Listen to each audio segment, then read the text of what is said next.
was so what you know. You know, Kedia Ponyaco Pass and Liberation Pepper, so you have to Sabre, Simedia Samiasa, and Abapa, a year, no see. Now, a brasso say, and you're waking Kingdom of Zion for Igishia. Now, woman church, I could draw the Bray, and that's your share. Now, to be a free woman and some more. You may get a channel, she want television, so as I'm so a channel, Facebook, and so. To make my life now was share now for so it's me in the affair. All right, my head, I'm up near, I'm joking. My main commandment penny for a papa, and require assembly. So much shower. Wapumwe. Yadanyakopo, I say. All right, Yanko, Dickens Sophia. Shalom. Shalom, my mind. Now, maybe I come out here. Don't we how I don't remember how much share your shadow. Okay, sure. Yere yango kwa se sima be cancer na go kwa matatu anso so du abedu fi hase ya ono so action say brother shalom we give all honor and praises to the Most High Yahweh and his only begotten son Mashiach Yahushua who the world ignorant called Jesus Christ. It's been a while, right? Yes. It's been a while. Yes. It's been a while. Give the Most High thanks for traveling mercy. Yes, I was in Orland. Orland. I was home. I was in Orland. Our land.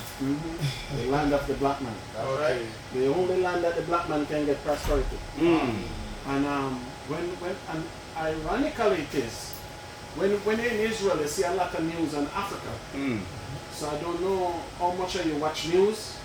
But Netanyahu stated when he finished with Gaza, he will come to Africa. Oh. Yeah, I heard that. You see that, right? He said he will be coming to Africa. He's coming to Africa. Yes, he's coming to liberate Africa. And when I went on this expedition, Deacon Awar was also with me and his wife, Sister Mayan. And I was at the airport. So when I was in Ethiopia, I met this Jewish man at the airport. So he was working in the foreign minister department in Rwanda to Israel. And he stated that Israel wants to be a part of the African Union, but Egypt is the strongest resistance. Yeah, and South Africa too. And South Africa resisting them. Yes, they don't want them here. Yeah. So I remember one of the Forum Africa Union, they sacked their delegate. Yeah, the delegates sit in the room, they sack her. Yeah, a couple of years ago. So you see, the difference with we and everybody else, we have a guideline how the black man should make it out of this. That's the difference. Because for what Netanyahu doing in Palestine. But is it because Palestinians have their represent in Africa Union, that is why they too want to come? No. What resources in Israel? Okay. Answer me. What resources in Israel apart from salt? Pressing. England is rich, right? Yeah, England is rich. Why? Yeah. Ghana is part of the Commonwealth, right? So England control the Gold Coast, single-handed. Yeah. Israel see that. France is rich, right? Yeah. Why? Because they control Burkina Faso, Ivory Coast, Togo, and those places. Those are the first speaking countries in Africa. Okay.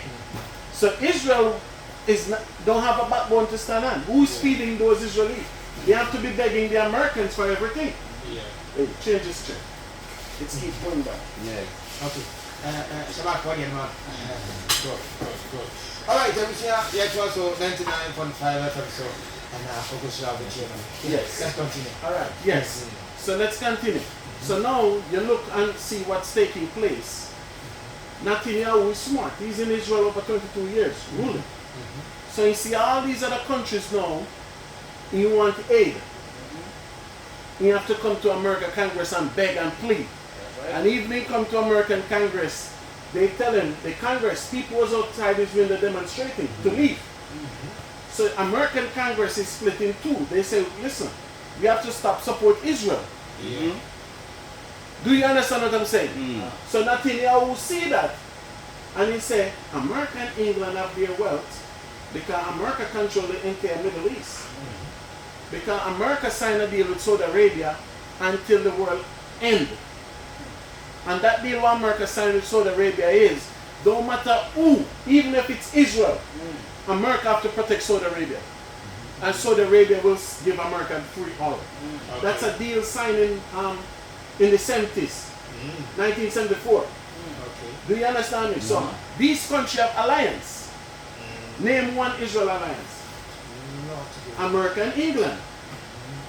Do you understand me? So if America and England said today, I'm stop giving you resources, they have nothing to get. okay. So they have to inroad in Africa. They see China doing it. They see Galamsey, how we destroying our land. They see how weak our leaders are. Right. Because we're going to touch on that too, because Donald Trump is president of America again. So what's the difference? Kamala Harris came here and shut down Ghana airport.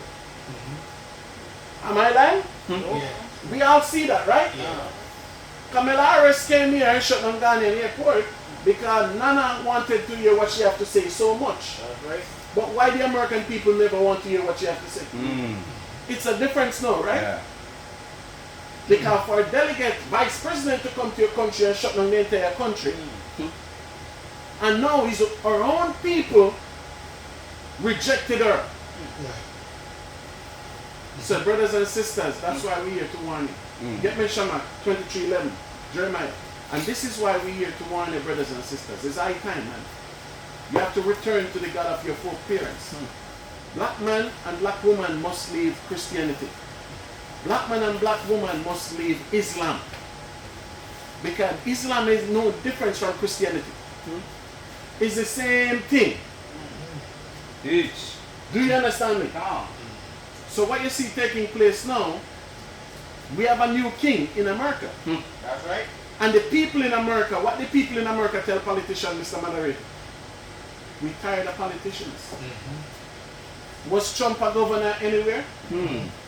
Was Trump a mayor anywhere? No? Only part Trump taking politics is by running for election. Yeah. Right. Was Trump ever sitting part of a Senate? No? Was Trump ever the mayor of Cape Coast? No? Never. Only thing Trump do in politics is run for president. And the first term when he run, he say he never knew he was going to win. Do you understand it? Because America is the land of free. In Ghana you cannot speak. I see people speak about Nana and police show up at the house. That's not democracy. Do you understand me? Because when a person put a person to rule a country, you put a person to serve the people. Yeah. From your leave, Sizzler, to come to this radio station, how many streets light working? So the question is people in Ghana paying tax? I don't want to sound like a politician tonight. Yeah. No. Teach. Do people pay tax? Yeah, Yes. But when you pay tax, tax supposed to fix your road, your electricity, your water supply, right? So what happened? What happened? Say visa. So if the people paying tax and these simple things not fixing what you said the taxpayer money should do, rainfall now, I can guarantee you Accra is flooded. That's right. So we will not sound like a politician. That's why, my brothers and sisters, the only option we have is from above. And who is our option? Christ. That's who we'll vote for. That's right. You understand me? Because the people who put themselves in position to represent black people, they're not representing black people. Oh. And it should not be no directed NDC. What the next part again? It should not be no directed. It should be what better for your children. I was in Israel and I was watching news. They were showing a news. And they show in Kaswa, Chinese come and Chinese drop dynamite and kill like 6 people. Remember I sent you that video from Israel? Wow. They do something advancing. And when I watch it, I'm just looking at the white people in face, looking at it, and they're looking at me. I was like, I ain't no Ghanaian. So where else in the world that can happen? I see an ex-black man did a video today. He see some Chinese and he were videoing the Chinese and telling the Chinese, use the one mashing up our country, Ghana. And the Chinese was attacking them in Ghana. But yet, Donald Trump was elected in America as president. And Donald Trump said, come September 20, America will have the biggest deportation that ever happened in history. Because Donald Trump said it's time to heal America. Right. You cannot beat him for that. Because Africa need to be healed. Ghana need to be healed. Yes. Who's gonna heal us? If Bahamian come in, will he lead us? Heal black people. He's there for the past 8 years, right? That's right. Just like Kamala Harris there for the past 4 years. And Donald Trump asks her a simple question. What you gonna do different now that you couldn't do 4 years ago? So my question for Bahamian is, what will you do now for black people that you could not do in 8 years? It's just a simple question. That's right. And then we have who? Mahama. I think he's a strong candidate, right? But we will see. But the only way black people will get salvation is when they return to Yahushua. Can. Because Mahama, I listen to his portfolio, and what he said he's going to do, there's no way you can do it in 4 years. No way you can do it in 4 years. That's right. Because Bob Marley sing a song and said, you can fool some people sometime, but you can't fool all the people all the time. Ghana today is a bankrupt business. That's right. Because the IMF loan, anybody win the presidency, they have to start to pay it next year. So no matter what you have in your budget, you coming in as a sitting president, you don't have a loan in the budget. Did you take a loan? But a loan is there for you to pay next year. It's there waiting for you. So do you have that in your budget? Come on, brothers and sisters. Come on, man.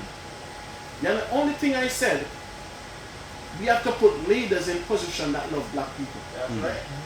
And you don't see them a month, 2 weeks time, you see them fixing road before election. Yesterday I see a tractor trailer start to dig the road. Mess up all the pipes. That's right. Name me a country ago where somebody fixing road and drop dirt on the road. Oh. And rain come and fall today, wash away the dirt. Yeah. So brothers and sisters, let's go in the scriptures. I don't want to sound like a politician. No. But certain things don't add up to me. Ah. We want leaders to go in a position that to stop, destroy the earth. Oh. That dirty water all over Ghana, it needs to stop. Because God tell us He's going to destroy them that destroy the earth. That's right. Everybody said the earth is a mother nature.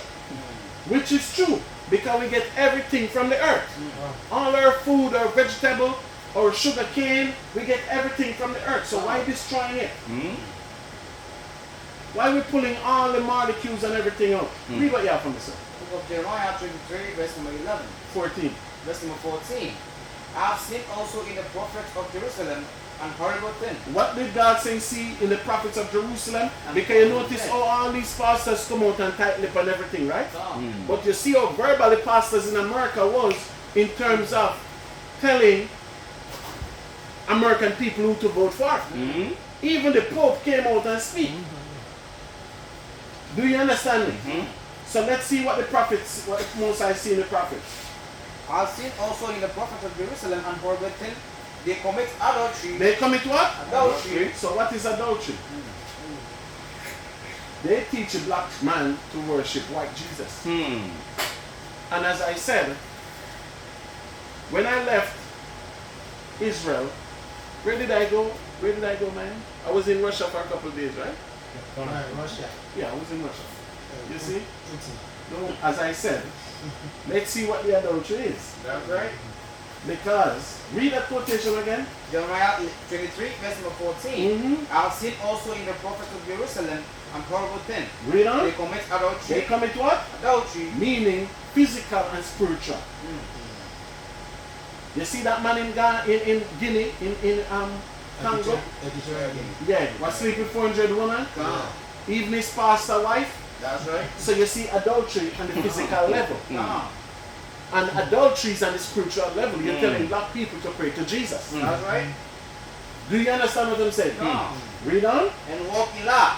And walk in what? In lies. Everything is lies. The pastors, who the pastors healing? Who? Question? Whoever go to the church in a wheelchair and get up and walk up? That's a visa. Nobody.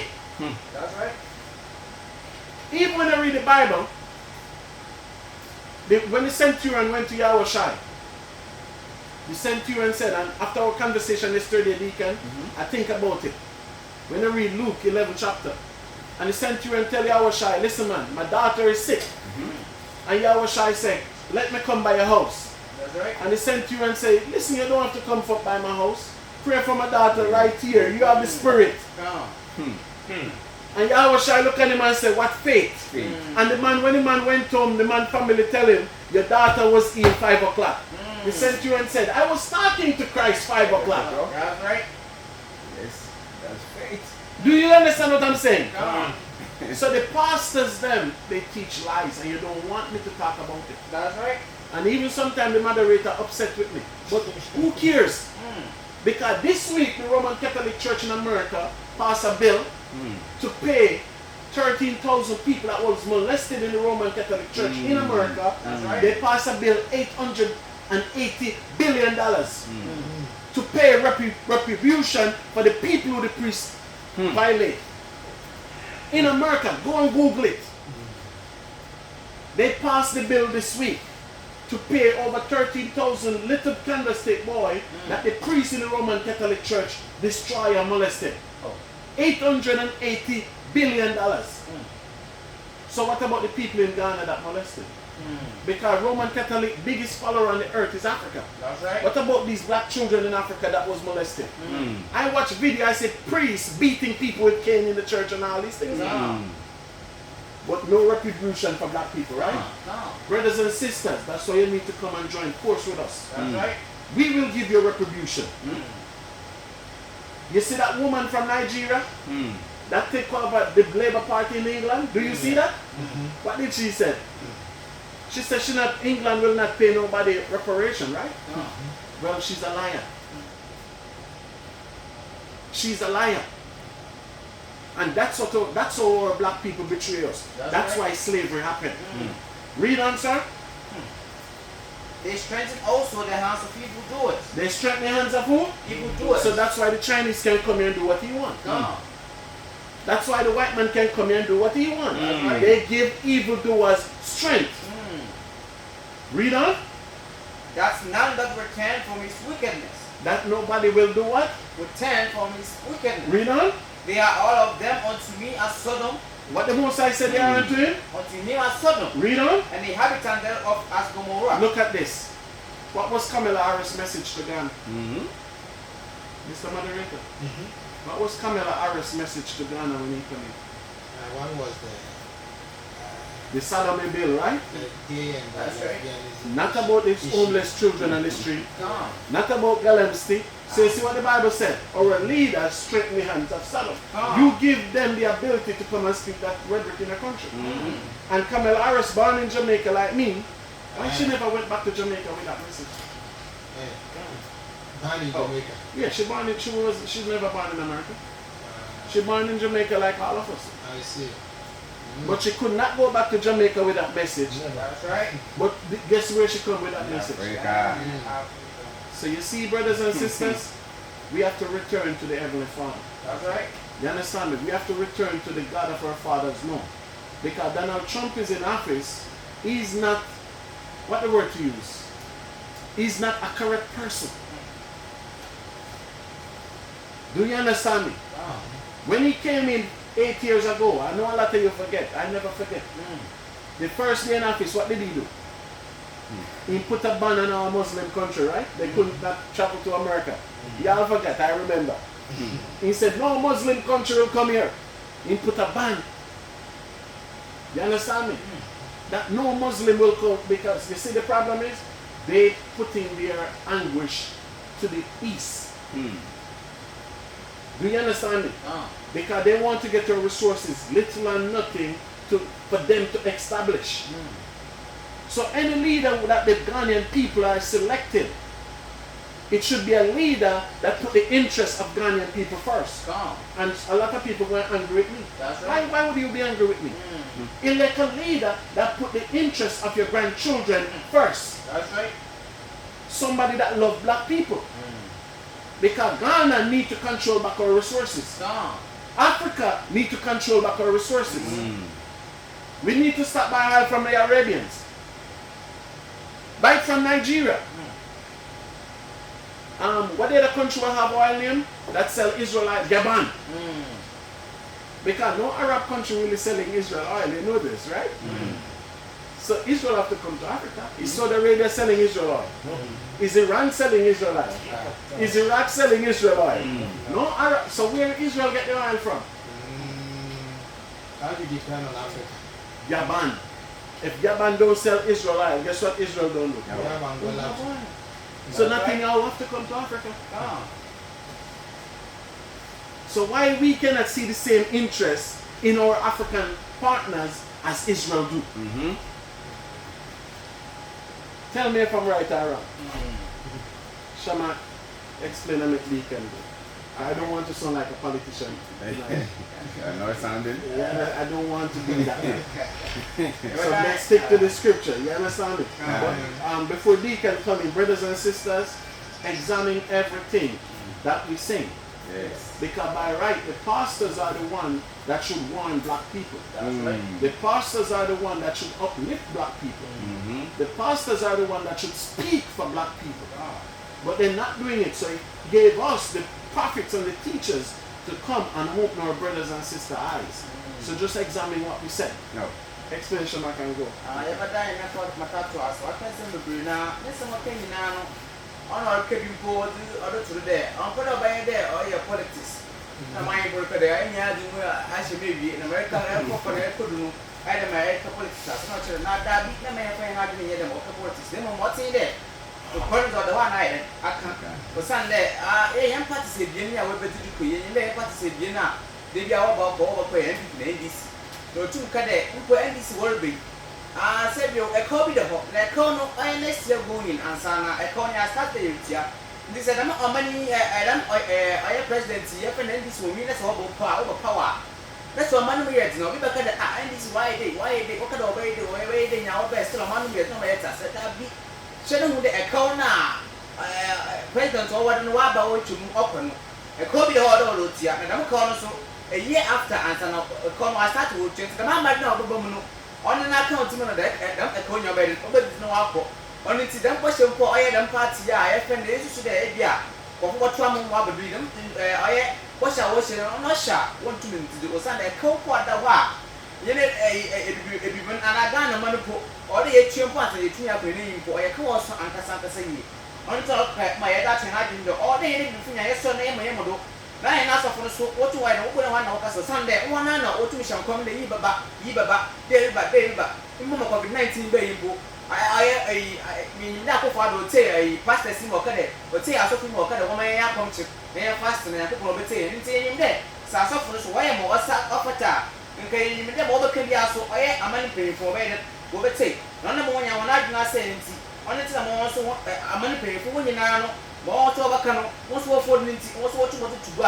When you're there, or what you had to make for now, so I don't know when you hope for something. Why don't worry. I may have you put an input echo assassin. When I was all this cell phone, you guys want to use the light. What can that? What way are guys? I would if you are. A whole lot of guys in your would you what? What's some of Africa so I made it? What I can't see you. Now, I buy Africa money. My head has the input. Saying that why shall we with that? I believe the other Israel man that go by there. Why back African Union Nubiano? Now I South African or Egypt. We're thrown off. That I be one the emperor of Kenya. When they have a snap, now Matato, Yakoma Matato police a day. Abandon the Israel folk. They be way over what's okay by our way and overcome Africa. No, yet in Penco and I'm Penegate. Baby, no, what tried of overcome African Union? Wow. Or Egypt, not South Africa, not countries go accounts wine, the winter and one month. What's never I sent to that. She a good was I see. Echo America, a good guy you walk, echo other countries and a continent in part. Europe, nothing now, a whole continent like this. A natural resource gathering you want. South Africa, and Pagana Hampton, natural resources, if we a good day or does not, or I will be breed. No, I said, if we may put in them, the Padam will be South Africa. I see many pound question. Now, anything for drama about what you want to call. 9 young for Sugano, I am a nice one. Now I'm going to Air France. Come for Abana, a woman with another natural resource. When you could put now, so on them there. Oh, yeah, when you're a for so, oh, yeah, Africa, a man, I work of French, that's a woman. Check one man, let's go to my put a good no and man be. Check in the full money, I could not so abandon. But the means I see when you put on my Jeremiah offering kind, other 2 hours of Jeremiah 23, best number 14. When I try some condition of Yamaka, Jeremiah, I see. Jeremiah 23, best number 14. Jeremiah woman told every bus and to do an assy. I do some comes a full muso. Then what that I movie. I had enough combatants as I know. But Jeremiah Cadet.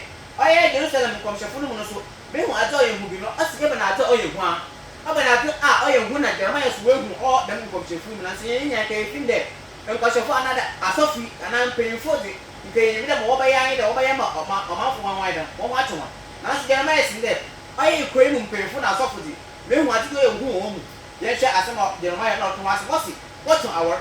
I had an accommodate right as I had what to our or make it. There were our toy or soon, they are our toy who name it.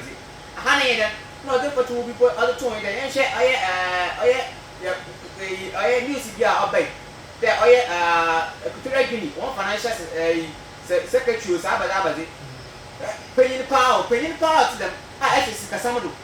I was shot or can't. Only Banco Kukubaya or Hannah, no one other. Now the men ask if there was on one that I had another moment's car. And it is over there. It's a canal to one, so it's coming here. How do you do this? Going on here, Finny Farm. On the man, I'm not going to Matato, Jeremiah 23, best of my efforts in my head. I say, I know.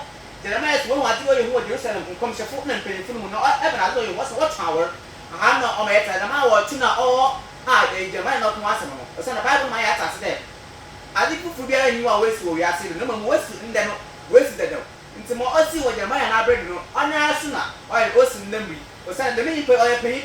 Now, Pono, say I can't, I am so for the bread on Shisha in Sumasa. Why the minute I own paying name.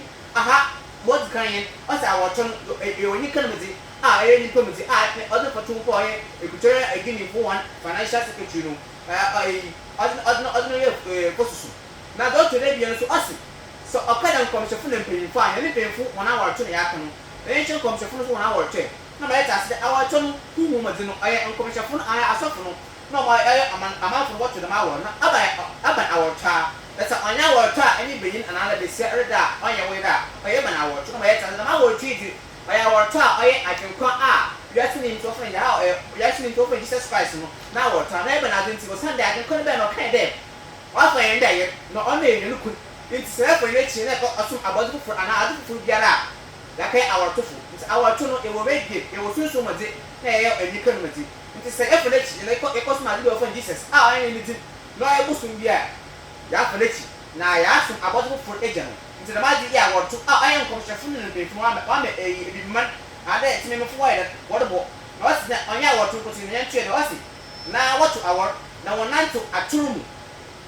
What's the 1 to a 2 even Atura? Then she in there, I commission for I have one Sophie.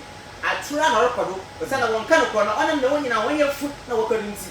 And that is Fabra, a 119 oil be, racial for 100 cities from that. Yeast Fabra, yeast Fabra, yeast whom I'm not open oil, what's your landscape, consultation fee, not eat no walk a corner and a comforter, and so you let you know.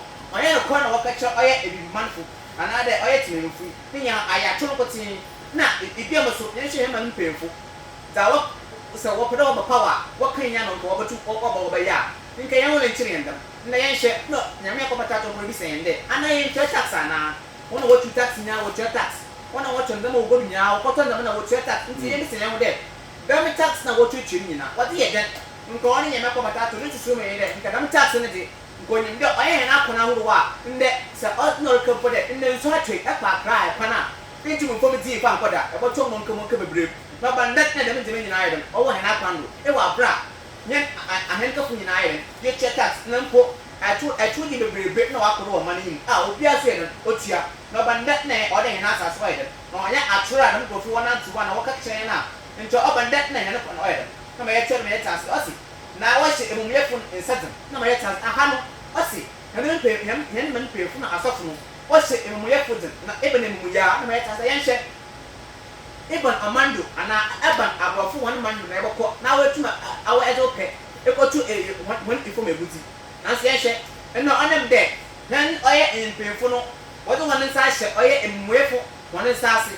na wa ma won kwanti yan hwe abrofi China for base mo oba wo tumba ye o sin po de o man o Israel o ye ne bi fu yan asa so de o tin po de China fu ye oba ha we go tutu gold na di ebi mo wo friend dynamite to sabadi wo pay bi ma chere o kun ko fu ko esia 6 na da men nyina yan hwe so nye mpemfu na won chesha asema da me se me nya rekoda oba ndat na wode da me ndemi nya ne kosi e wa bra awtu mem no obi on o man for na ye citizen of baby no botu ko megudi na po on tu ko megudi no fa ko keke nso obotu mo obo kunyin pa wa asase do e ban amangwa esem suni na ma eta da me ndemi nya na osi bible lesi o hye emu ye fun sase so ka da o hye emu ye fun sase na oni sunday dem go feed the way na onye na kwando no nya ho tuida na mu oyemu ya ji hwede a obutu gold na wanya ho fosu na wele kapo oscar no bi in so paul bonu mai dem o tere ebe se sunu kra na mpo ba timpo de dem so wa se ni se enema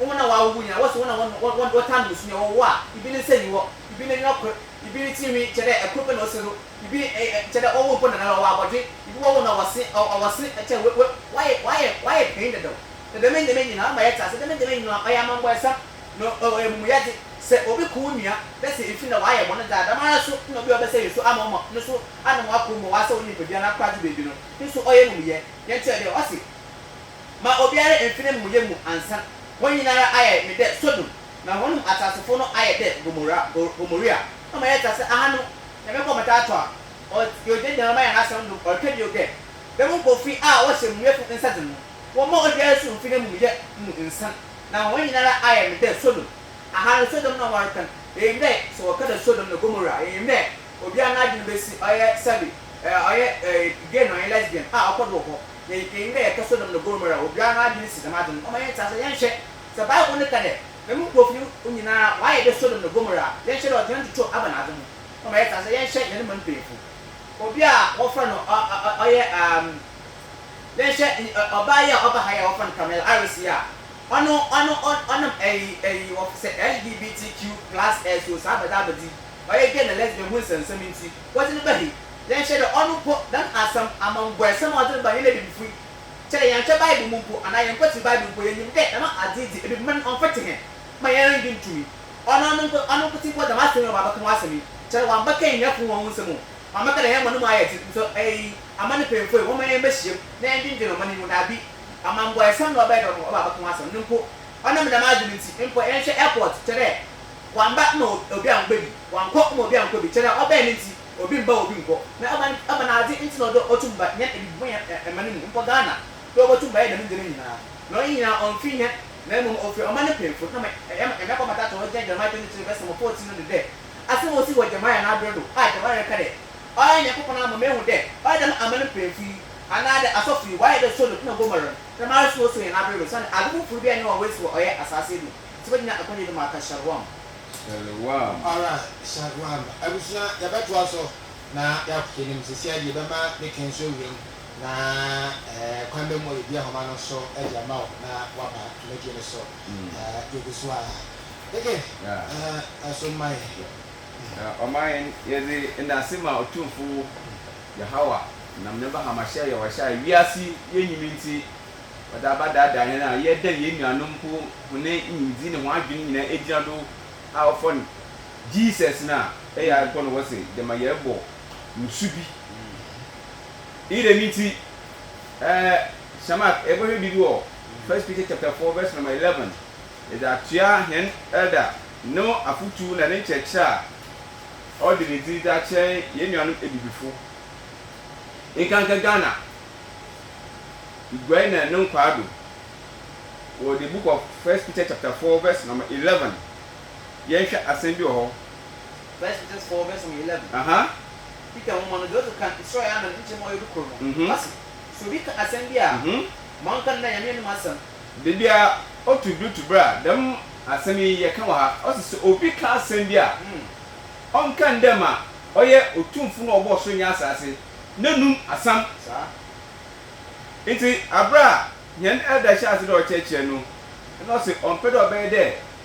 Yen nuanu yen pemfo politicians sentre na nsam orkan na so emide mu de nsam orkan ya politics no no oye de oye Anyama yosam Sɛ asam no ɔde hɔ a wɔn bɔ ne nkyɛnkyɛn asam ne pɛpɛɛpɛ ɔde ka nti ɔde asam bi si wɔ dɛ denti ɛna ho asa ama ndɛ wɔsɛ sɛ democratic world democracy kebi mam kebi na sɛ wɔsɛ ho wɔsɛ ɔman ɛto ɛna adze a yɛtua ɔno wɔde yɛ ɔman no yie a ɛna ɔde asɛm bi si wɔ dɛ ɔyɛ dɛ na wɔgye nto na ebi a yɛfɔ kɔ yɛfiefi ɛkwan yɛbrɛ papaapa ansa na yɛdɛ yɛtumi afɔ hɔ ebi a sɛ kanea na ɔde yɛnya nsu na ɔde yɛnya wabra wagye ne to nti sɛ mbere bɔ so na wɔbɛyɛ dɛm ho a wabɛto na ne kikikiki wɔyɛ dɛm ade na sɛ ɔkɛyɛ ɔnyɛ politics asam no kɔ na ɔdɔ ɔka ɛyɛ dɛm nti sɛ yɛde Benjamin asɛm a ɔno so kyɛn wɔ 1 Peter chapter 4 verse number 11 there so obi ka asɛm bi a ɛnyɛ dɛ yɛabɛtena yi yɛambɛyɛ yɛbɛyɛ politics ɔsɛ sɛ yɛkyerɛkyerɛ a nyame asɛm ti ɛna nwiri yɛtena ha nti ɔsɛ sɛ yɛkasa a yɛnka dɛm ɔyɛ nyame n'anum asam aha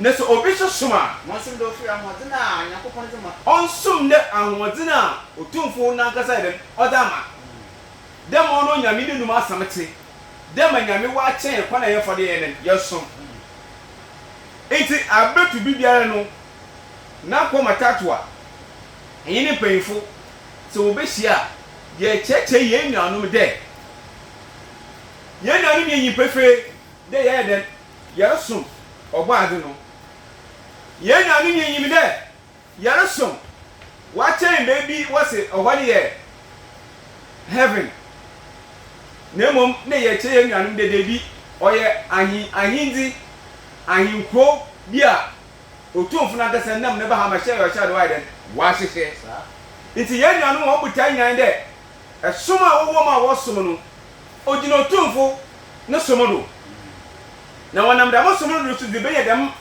ahenkuro no mu ɔna yɛkyerɛkyerɛ yɛn nuanom dɛ ɔyɛ sopo ɔnyɛ nokorɛ sɛnti dɛ ɔsɛ ɛsom biara ɔgyina dɛm ɔno nyame wayɛ dɛ wahyehyɛ asɛm a wɔde kyerɛkyerɛ me yɛhu dɛ yɛasom ɔno otumfo no ɔnyɛ asɛm a ofiri no otumfo na abade n'anum ɔne na Paul kan Peter kan no ɛwɔ 1 Peter chapter 4 verse number 11 sɛ tuano kakra bɛyɛ ase sɛ obi suma monsom do fi ahoɔden a Nyankopɔn de ma na wɔnam agyenkwa no do ahyɛ Nyankopɔn anyunyam ɔde nyinaa mu yes ama yɛnam dɛm nhyehyɛe ɛsom eyi dza yɛka yɛ sɛ ɔyɛ otumfo n'anum asam no yɛnam do yɛ dza ahyɛ na agye kɔ amahyɛ yɛ ɔhyɛ nam Nyankopɔn anyunyam kan ɔno a ɔso nya asase tumi a wɔyɛ wɔde ahyɛ ne nsa nti sɛ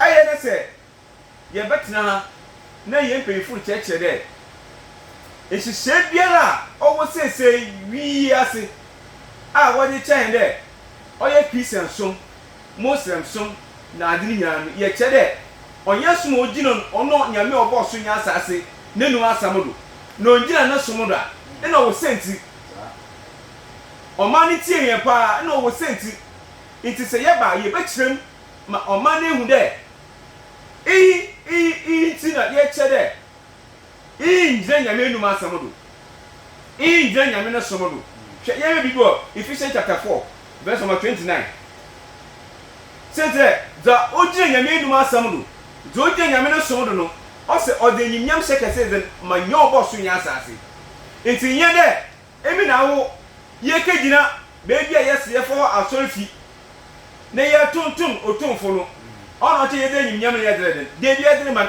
ɔsɛ obegyina asɛm a wɔde kyerɛkyerɛ hɛn asɛm a ofiri yɛn num tɔ a wɔfɔ yɛn asɔfo sɛnti yɛn na asɔfo no wɔn yɛ nyame na namsifo wɔyɛ dɛ wɔkyerɛkyerɛ otomfo no num asɛm nti nsɛm biara ofiri ama asɔfo no wɔn num to fom no ɔde ɔyɛ dɛ ɔno nyame ne num asɛm akyerɛ dɛ ɔno nyame aka damina 1 Peter chapter 4 verse number 11 ɔwɔ wɔkyerɛ sɛ num ɔrekɛkyerɛ afi ɔbɛda som yɛsɛ som a ɔde ogyina dɛ ɔno otumfo no dɛ ɔde ne tum nam do ayɛ ɔde esi hɔ na mpa ɔno otumfo no ɔbɔ so nya asase yɛdi tum do Israel so otumfu Yahawa na ye tum o baby a odi ne smile esi inye baby a na odi ne smile esi nti ye da so a ye wo mu so free him no ndino otumfu na nkasa ne sisi a oye no som do a o free nyame nti se ye tie nyame madam na ye hwe atre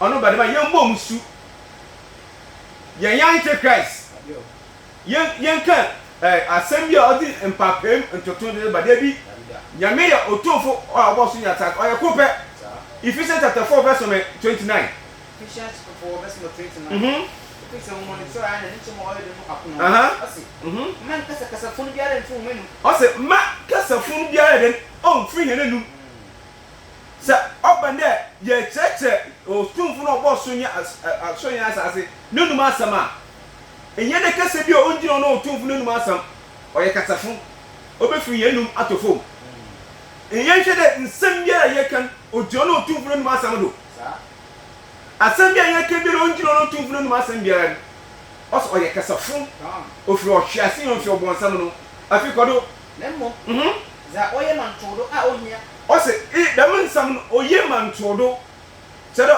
oma antodo oma GDCP oma ye hunokwa oma ye hukan no afi kodo oye mantodo a ohia a oze adom bema hona a wote oye abi adom odeba adom ofiri otumfuno ho odeba ho na wote Oman wete osi za ye cheche bi ne gire nyame ne numa asam so we gire nyame ne numa asam oye ncheche fun no amfa ntodo mfa madodo la wolti ehe enti ye nyane oman hi hu de nsem bi ye ke ho hegera ye pense trose no mu on ne he de mata to bi oka no osi aso se ebeye wadwin de nsem a ye kan obu wadwin ne wonti ase do a fa trose no toton pense trose no mu da ye kan ye ma ho asanso ye ma ho precept a ye tell de hwaha ebo de masemi hwaha ebo de masemi ye nanu nche ye mpre ye wase se yan ye se pe nyame ne nyima dom yan ye se pe dam have na wa kan enkwade na wa kan am de ye nti asen dam have na wa che na ye nti asen se ye se pe dam have ni bi ye yakọ ye pe nyame ne nu ma dom a nti ye nyano za ye ke ho ha biara oji nyame ne nu asem do ye nka ye de oye dam na otana oye dam na otana 29 no si ana wesi nti dam na omahen ye bata ye hwe ya chechire nti ye mechechire de nsem onje no nyame ne nu asem do nti ye hwe the ability bi biara ona ye pe furu chechire na akomata to oche os asem biara ye ka biara ye hwe de ojinya mini nu asem do ana sama last precept ye bibi ewo if it's Colossians chapter 3 verse number 8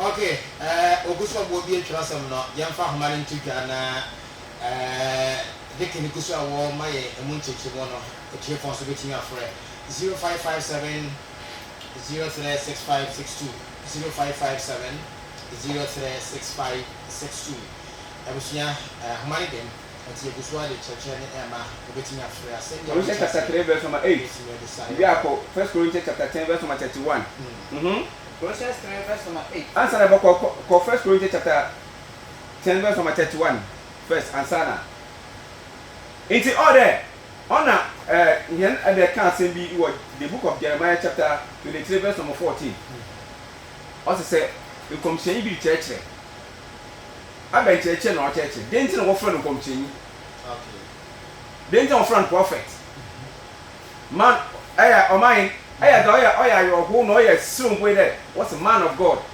aminipa no oya be nyame oban ebo wo no okita da uchi osamiala the me pa no so friend man of God nyame nipa yeah na da me nyame nipa no church no nje da me nyame nenu masam chi osam no okita no do o se no kai nyame nipa nyame be nipa no oya be nyame ana nyame a wo fan gold na nyame a wo fan oil na nyame a wo fan diamond na ana onno wo kana na na mom nyame a wo so nya asase a nenu masam yi oni chi osam yi okita hi a ɔsɛ bi pere yɛ biara za yɛ kɛ dwom ngye ne mu asam do enti yɛn nyame bi sɛ ho dɛ asota yɛ bi gyina yɛ ka za yɛ de kyɛkyɛ ogye nyame ne mu asam do ana ogye nyame ne mu asam do ana asɔfo no wɛ bɔ wɔkyɛm do wiase so asɔre kueku no mu mpanyimfo no a yɛ bɔ wɔkyɛm do no asonyɛ ina ɔyɛ ho no hɔn na wɛ mu asam gye nyame ne mu asam do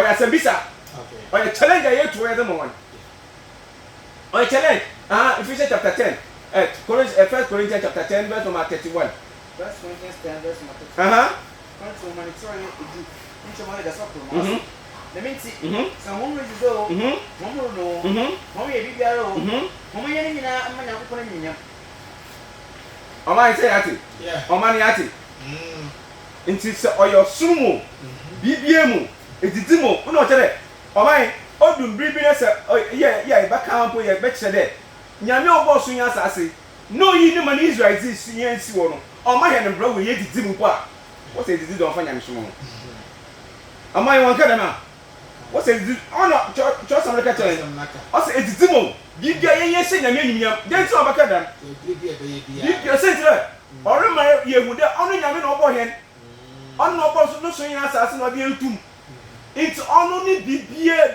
yɛ wɔ asase bibia yɛ so ɔno nyɛ anyimnyam yɛn fa yɛn kɛse yɛ pɛ yɛn fa yɛn bibia yɛ pɛ nti sɛ yɛde ayɛ pɛ a abere wu bɛba no so yɛn siw yɛn fa yɛ pɛ ne siw iwu no kwan do owu yɛn wɔ tum wɔ ya bibia do ɔman nyɛ dɛm na otu ofurika kyɛn yɛn wɔ tum wɔ bibia do nti owu no so ba yɛn kyɛ dɛm nti bibia yɛ bia yɛ hyɛ nyame anyimnyam nyɛ ɔbɔ so nyɛ asase anyimnyam ɔsisa yɛ didi o yɛ num o yɛ den o yɛ ka asɛm bi o ni nyina ɔde yɛ so onyame yi eti yɛ bisa abere bi a yɛ bɛba bɛka dɛ ɛsoma hu ni nyina efiri nyame no ɔwɔ da yɛ hu na da yɛ ate da yɛ hye yɛ hu na ɔno nyame wɔ yi da kyɛ ɔno te yɛ ka dɛm ampa so na ɔyɛ no kɔtɔ do da wɔ ka ana da wɔ so mo gya nyame numa ne so da ana o gya nyame ne so da ana afi kɔro kakra 31 First Corinthians chapter 10 verse 31 so mo ready do no mo ye bibia ro mo ye ni na amma nya kokona nyinya nafi ko the book of Colossians chapter 3 verse number 8 to Mark 16 and 17 no do Colossians 3 verse number 8 Colossians mo ni tori ba sa ncho na watch na fe Onso enyi ose onso enyi yiri na ngu ose afi yenyi de benzeme nyina ntungu de benzeme a obo bubu ezini yenyi ntungu den ti na baka ndam afi kodo ebufu ebufu show ayemja etutupe enyi wusam emfemfu yinu enyi wusam efefiri enu tere za ye bia odo jan onu nyame obo so nya asase za onu wa che nya nipa de ye za wa che nipa ekwana ye fadu ye mbo ye bra ekwana ye fadu ye bi bia wa asase do no man onu ne sese wiase ye ya na ko yim kakra verse 16 Mama Christ asam ntino ho enti na ɔse yɛma amahye wɔ hyɛ ne num asɛm ɛden ɔnte ne mu yɛmfa yɛ pɛ ne yɛtete asase wɔ edu ɔs yɛn bi sɛ ho dɛ yipa yɛsi dɛn po ne yɛda na yɛsi na ne yɛsɔre wɔsi dɛn na wɔwo hɛn ɔyɛ ne ne yɛhu de yɛayɛ mpanyinfo afi yɛhu ndi yɛhu yansa yɛtumi yɛkasa ɔyɛ tumi bi nyame ɔbɔ so nya asase na ɔma yi nya yɛ dɛn ɔyɛ hɔ nti ɔse yɛma dɛm nyame ne ba no a ɔsoma ne na wiase bebembo yɛnte ase dɛ ɔman wiase ɔman bebree foku ahorow bebree no wɔnte ase mpo dɛ tumi bi wɔ hɔ a ɔfrɛ otumfo Yehova wasoma ne ba bi mu aba asase bi ɔyɛ very controversial wɔfa ne statement a nkurɔfo bebree nte ase foku ahorow bebree nte ase foku bebree nte ase de nyame bi asoma ne ba bi aba asase do tumi bi asoma ne ba bi aba asase do dam nkɔfo dam nyimpa nso obu dam so yɛ nkɔmhyɛn ɔyɛ somafo ɔyɛ yɛ nkɔmhyɛn pɔ baa ne bi debi ɔyɛ ɔno ɔyɛ different ɔyɛ different nti sɛ yɛ kan book of Acts chapter 4 verse number 12 a yɛ wi asɛm bi wɔ the book of Acts chapter 4 verse number 12 therefore sɛ hyɛ hɔ no the book of Acts chapter 4 ɔno ɔyɛ different nyina agye nkɔ na ɔba asase di na wasesɛ ne din enti na nhomfi ɔbɔnofo no ɔnyim dɛm nti ɛna wasesɛ ne din dama yɛ ne bibifo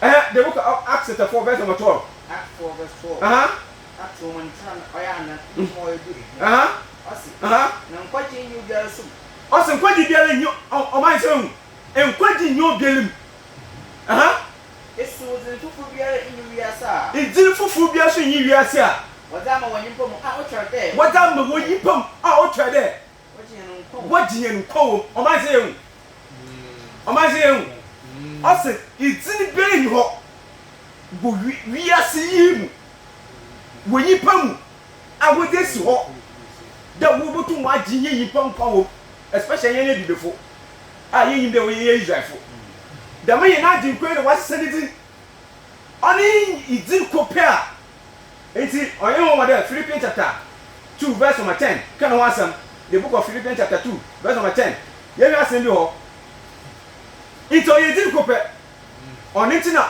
aborɔfo no wasesa wɔ idin wɔ da man aborɔfo no wasesa idin wɔ da man nti ɔyɛ idin kope yɛagye kɔ hama hyɛ wɔ hyɛ ɔsesa mbɔdin na ɔtoro asase bia ase tumi bia den ɔkotu din no na tɛtɛma kan Philippians chapter 2 verse 10 Philippians 2 verse 10 Jesus din na nkroma nyina nkoto shaso 9 verse 9 dementi also dementi suna yakopon ma no do osoro na o ma ne din bia obo ozo nyina o ma say ate wiase nyete also ne wa ma ne din bia no burudin bia do oyɛ hwana the minute ni burudin bia do the minute burudin bia do there Jesus din mu na anankoma nyina nkoto o ma ye o say the minute ni mu anankoma kotodwe na yɛ den koto Asi.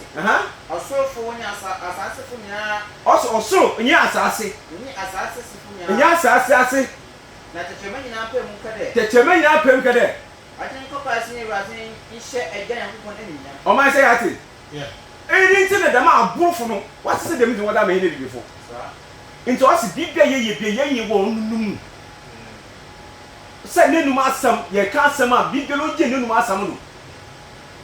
Na sumo ndi na sumo do na dame nyipa yi a oba asase bi wa meche ne som bi fofor wa meche ne muslim som wa meche christian som wa meche buddhist som wa meche hindu som wa meche confucianism som oye den na som horo bebrebe so afa som bi amba oye jew som no de ben the jew som na ba jew som can the book of Romans chapter 4 verse number yeah, the book of Romans chapter 9 verse number 2 no. That's about energy for. O ma ye hwe. So the nyaje ko no ba no. So the Christian should be the bear. Can you hear? Romans 9 verse 2. Woman tell ya from to ye bien. Then ware wo kase. Paul no kase. Paul say, "Me di ayo when the men send me Paul baka when e tie fu nti no say, "O di ayo me ne tie fu."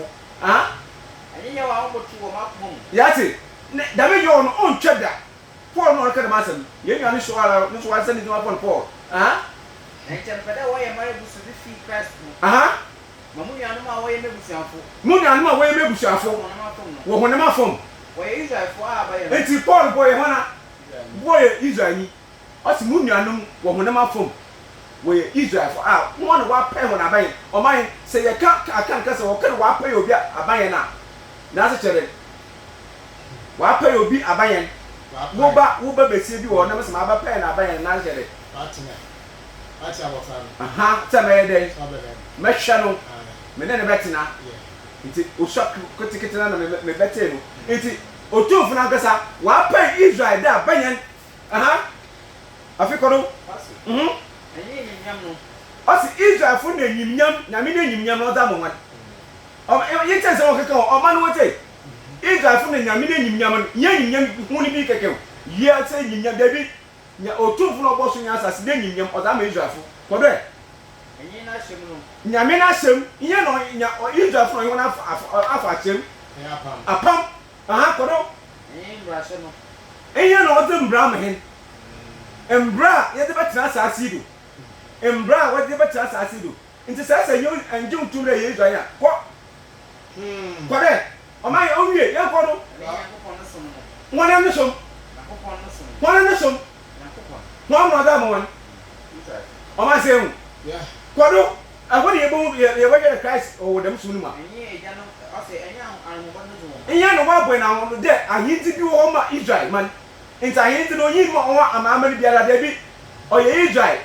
Our ebe nantu Yakopon nembremu on the be dama hindu ko ye boche our the yen wa bwana dama no but correct ase na ase na enye eja no du ho yen na eja ni ti won men Abraham Moses na atinya ye eja no ma na wona ma fom no Christ fo no bai o zazi nyina do o se wona ma fom no Christ ye de na agin kon fi won mu bai on no zazi nyina do tum into ye nyame no som a o de ma Israel on the Christ too.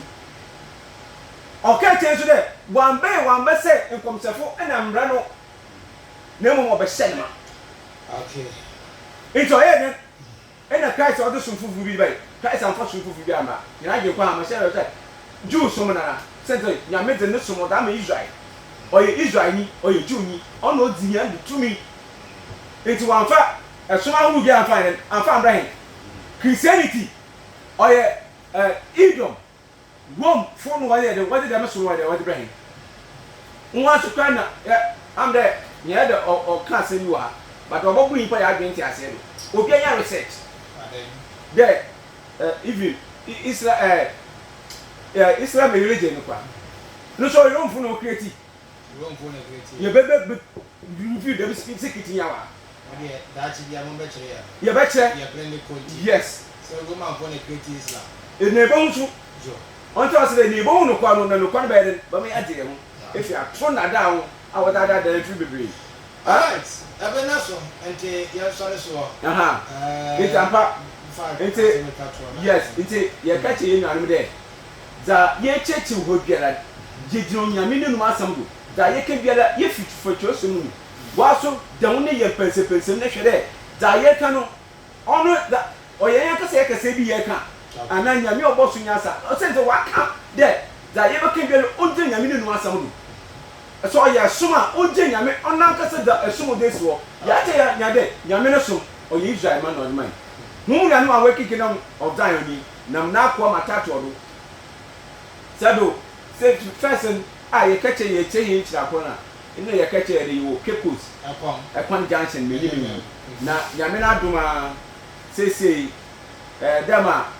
Ebusiano ya sere tron kakanka no o de ya so yin baby a first na wono na de obi ni sua baby na de bia ye hye ho but na me na adumara ye ye baby kaka ye tu ya asase baby kaka ase e wo baby fofo sisi a ye fi dam menye me wo no ya babbo ni bia ofa nkanfoa okay nkanfoa sisi a hwe ye kira kwana obohu ye wo nkanfoa krom okay nti no matter so fa na wo sebe kan ye be fu na send be butu so utu wa ye wa che wa say 054 512 7383 054 512 7383 e hwe echi akwan be be butu ni ni chi atuma this year ni be di nkanfo a ni ni ti e ba ka che mo be shalom all right okay.